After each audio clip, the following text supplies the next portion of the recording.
स्वागत है आप सभी लोगों का भारतीय राज्य व्यवस्था और भारतीय संविधान के ऐसे महत्वपूर्ण प्रश्नों के सुपरफास्ट रिवीजन के लिए जो अनेकों बार परीक्षाओं में पूछे गए हैं। आज हमारे पास सभी प्रश्न बहुविकल्पी प्रश्न हैं।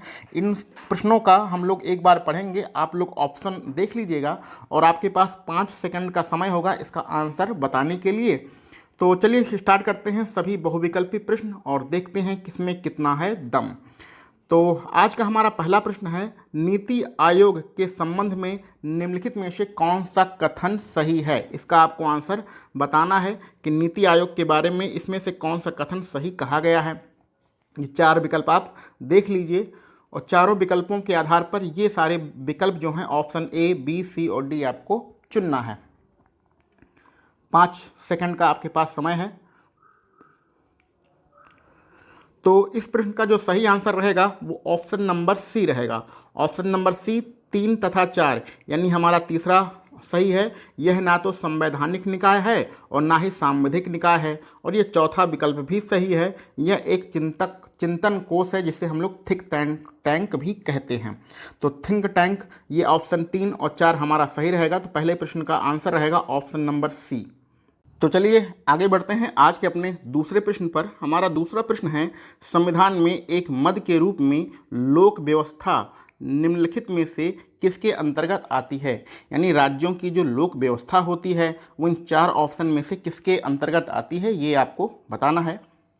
और 5 सेकंड का आपके पास समय है। ऑप्शन आप ध्यान से पढ़ लीजिए।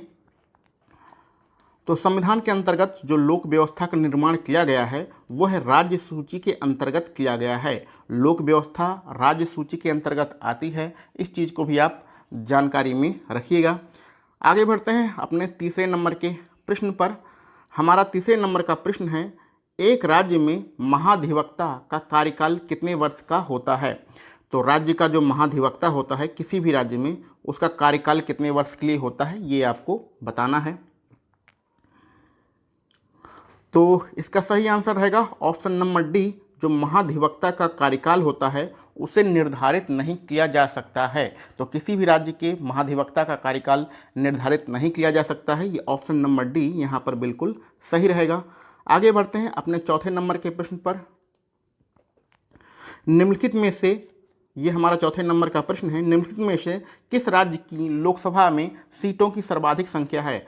अब लोकसभा की सर्वाधिक सीटों की संख्या किस राज्य में है ये आपको बताना है। और ये आपको पता होना चाहिए कि लोकसभा की जो सर्वाधिक सीटें हैं वो उत्तर प्रदेश में हैं, लेकिन यहाँ उत्तर प्रदेश ऑप्शन में नहीं दिया गया है। जो आपके विकल्प हैं इनमें से आपको छांटना है। तो महाराष्ट्र, राजस्थान, तमिलनाडु और पश्चिम बंगाल। तो इसका सही आंसर रहेगा ऑप्शन नंबर ए। हमें पता है उत्तर प्रदेश के बाद सबसे ज़्यादा सीटें जिस राज्य से आती हैं लोकसभा की उसका नाम है महाराष्ट्र। तो ऑप्शन नंबर ए लोकसभा की सर्वाधिक सीटें हैं। इन 4 विकल्प में से महाराष्ट्र आपका सही रहेगा। और अगर आपसे ये पूछा जाए कि लोकसभा की सर्वाधिक सीटें किस राज्य से आती हैं तो उसका आंसर यहाँ पर उत्तर प्रदेश होगा, लेकिन यहाँ पर उत्तर प्रदेश विकल्प में नहीं था। ठीक है, चलिए आगे बढ़ते हैं 5वें नंबर के प्रश्न पर। संसद का सत्र निम्नलिखित में से किसके द्वारा आहूत किया जाता है। जब संसद का नया सत्र प्रारंभ होता है तो उसे आहूत करना यानी उसे बुलाना और बैठक को बुलाना, उसको नियंत्रित करने का काम कौन करता है। ये आपके पास 4 विकल्प हैं। इन सारे विकल्पों को एक बार ध्यान से देख लीजिए। तो संसद का सत्र बुलाना ये काम होता है किसका, राष्ट्रपति का। ठीक है, अगर राष्ट्रपति के आपने कार्य पढ़े होंगे तो संसद का सत्र बुलाना और सत्रावसान करना ये सारे काम आपके राष्ट्रपति के ही होते हैं। तो ये प्रश्न आसान था, कोई इसमें दिक्कत नहीं होना चाहिए किसी को भी। 6वें नंबर के प्रश्न पे हम लोग आगे बढ़ते हैं। लोकसभा के संबंध में निम्नलिखित को राष्ट्रपति को निम्नलिखित में से कौन सी शक्ति प्राप्त है। तो लोकसभा के बारे में पूछ रहा है कि राष्ट्रपति को कौन सी शक्ति प्राप्त है। और आपकी ये 4 चीज़ें दिए गए हैं, बैठक बुलाना, अनिश्चित काल के लिए स्थगित करना, सत्रावसान और भंग करना। इसमें से आपका कौन सा सही रहेगा विकल्प ये आपको ढूंढना है। तो एक बार ध्यान से प्रश्न को पढ़ लीजिए और विकल्प भी देख लीजिए।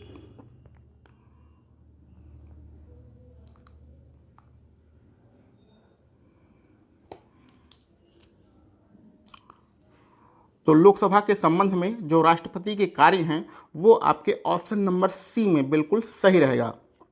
यानी पहला कार्य है लोकसभा की बैठक बुलाना, तीसरा कार्य है लोकसभा की जो सत्र होता है उसका सत्रावसान करना और लोकसभा को भंग करना। ये 4 काम राष्ट्रपति के होते हैं। इन चारों कामों को, सॉरी 4 नहीं 3 काम हैं, इन तीनों कामों को आप ध्यान में रखिएगा। आगे बढ़ते हैं अपने 7वें नंबर के प्रश्न पर। हमारा 7वें नंबर का प्रश्न है मौलिक अधिकार के रूप में निजता का जो अधिकार है निम्नलिखित में से किसके अंतर्गत आता है।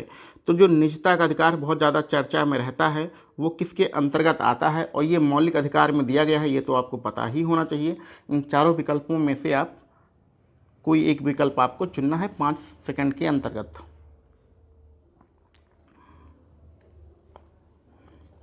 तो इसका सही आंसर रहेगा ऑप्शन नंबर बी, जीवन और व्यक्तिगत स्वतंत्रता का अधिकार।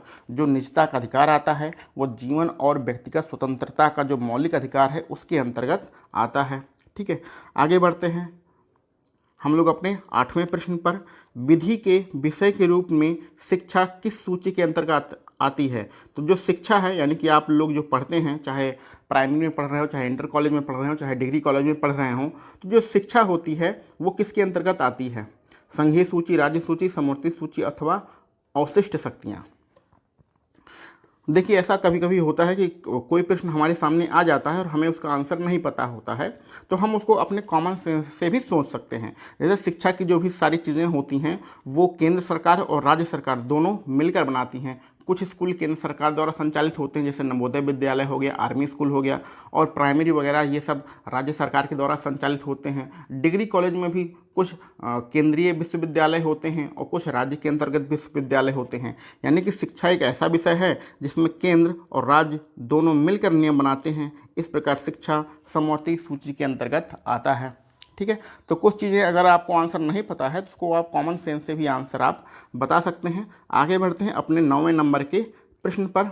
हमारा जो 9वें नंबर का प्रश्न है, दो या अधिक राज्यों के बीच के विवाद का निर्णय लेने की भारत के उच्चतम न्यायालय की शक्ति किस अधिकारिता के अंतर्गत आती है। यहाँ पर आपने जो सुप्रीम कोर्ट की अधिकार शक्तियों के बारे में पढ़ा होगा उसी के बारे में पूछ रहा है कि जब दो अथवा दो से अधिक राज्यों के बीच में विवाद हो जाता है तो उसका निर्णय कौन करता है, सुप्रीम कोर्ट करती है। और ये अपनी किस शक्ति का प्रयोग करके इसका निर्णय करती है यही आपको बताना है। ये आपके 4 विकल्प दिए गए हैं।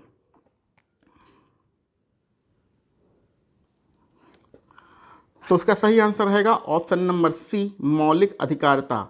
मौलिक अधिकारिता शक्ति का प्रयोग करके जो हमारा सुप्रीम कोर्ट होता है वह 2 या 2 से अधिक राज्यों के बीच में विवाद का निर्णय करता है। ठीक है, चलिए आगे बढ़ते हैं अपने आज के 10वें नंबर के प्रश्न पर। हमारा 10वें नंबर का प्रश्न है, भारत का राष्ट्रपति शपथ लेता है, यानी कि जो भारत का राष्ट्रपति है जब शपथ लेता है तो किस चीज़ की शपथ लेता है यही आपको बताना है और ये आपके 4 विकल्प हैं।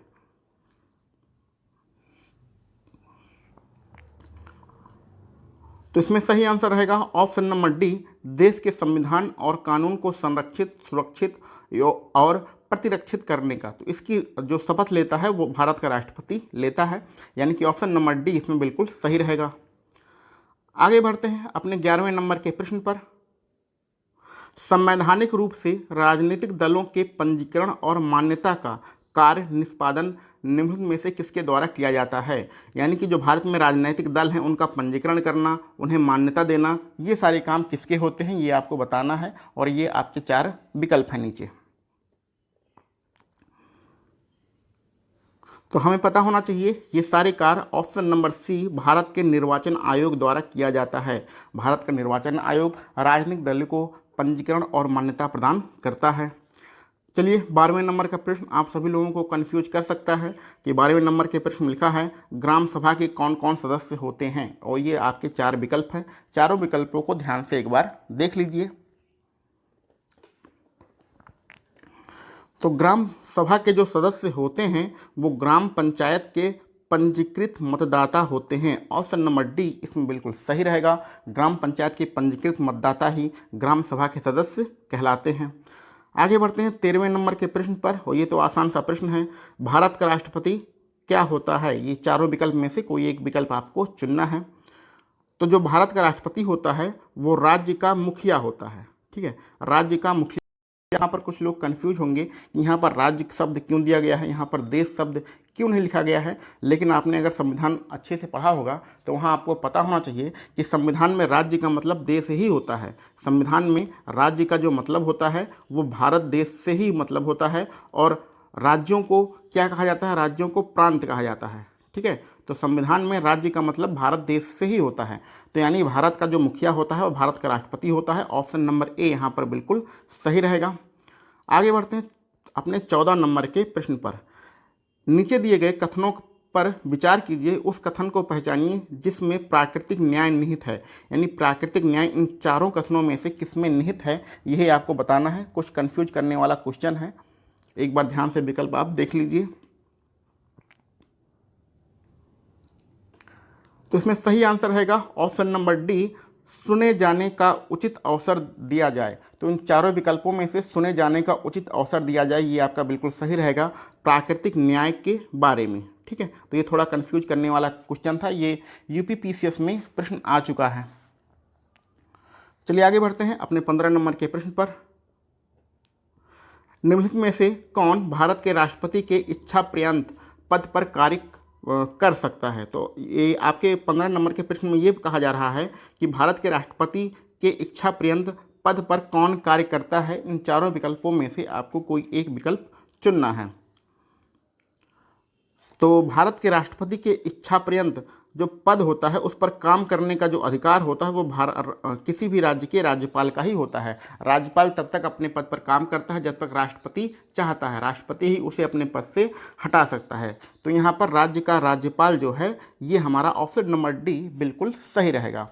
ठीक है, और यहाँ पर ए बी सी जो आपका मुख्य निर्वाचन अधिकारी होता है, नियंत्रक और महालेखा परीक्षक और संघ लोक सेवा आयोग के जो अध्यक्ष होते हैं, इनका कार्यकाल बिल्कुल फिक्स होता है। लेकिन राज्य के राज्यपाल को उसके पद से पहले भी हटाया जा सकता है अथवा उसका कार्यकाल बढ़ाया जा सकता है। तो इस प्रश्न का जो सबसे उचित विकल्प होगा वो ऑप्शन नंबर डी रहेगा। आगे बढ़ते हैं अपने 16वें नंबर के प्रश्न पर। हमारा 16वें नंबर का प्रश्न है, निम्नलिखित में से कौन सा कथन भारतीय लोकतंत्र के गणतांत्रिक स्वरूप को दर्शाता है। यानी कि कोई देश गणतांत्रिक देश है अथवा नहीं है, इसका निर्णय कैसे होता है। इन चारों विकल्पों में से आपको एक विकल्प चुनना है। तो इसमें सही आंसर रहेगा ऑप्शन नंबर डी, चयनित राष्ट्रपति तथा सीधे या परोक्ष रूप से चयनित संसद।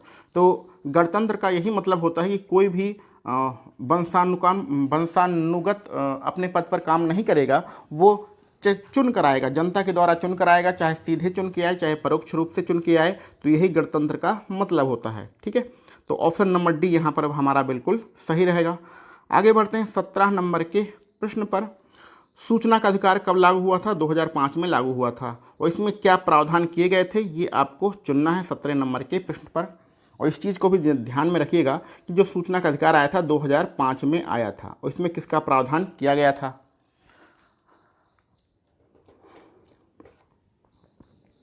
तो कभी भी इस प्रकार के अगर प्रश्न आ जाएं जिसमें बहुत सारे विकल्प दिए गए हों और लंबी लंबी बातें लिखी गई हों, तो ऐसी कंडीशन में ऑप्शन नंबर डी आप हमेशा चुना करिए, उपयुक्त सभी। तो ये जो ए में कहा गया है, बी में कहा गया है, सी में कहा गया है, ये सभी आपके सही रहेंगे और ऑप्शन नंबर डी इस प्रश्न के लिए बिल्कुल सही आंसर होगा। चलिए आगे बढ़ते हैं आज के अपने आखिरी प्रश्न पर। हमारे 18 नंबर का प्रश्न है, भारत के संविधान के अनुसार जो अनुच्छेद 120 है उसके अनुसार संसद की जो कार्यवाही होती है उसका संचालन किस भाषा में होता है। तो ये 4 विकल्प हैं, चारों विकल्पों को आप ध्यान से देख लीजिए। तो भारतीय संविधान के आर्टिकल 120 के अनुसार जो संसद की कार्रवाई होती है वो हिंदी और अंग्रेजी इन दोनों भाषाओं में हो सकती है। तो आर्टिकल 120 के अनुसार संसद की कार्रवाई हिंदी और अंग्रेजी दोनों भाषाओं में हो सकती है। तो ऑप्शन नंबर सी हमारा इसका बिल्कुल सही आंसर रहेगा। आज के लिए हम लोग बस इतने ही प्रश्न रखते हैं। इसके आगे के प्रश्नों को हम लोग अपने अगले लेक्चर में सॉल्व करेंगे। आप सभी लोगों को वीडियो देखने के लिए बहुत बहुत धन्यवाद। अगर आपके कोई मित्र भी इसकी तैयारी कर रहे हों तो आप उन्हें भी यह वीडियो शेयर कर सकते हैं।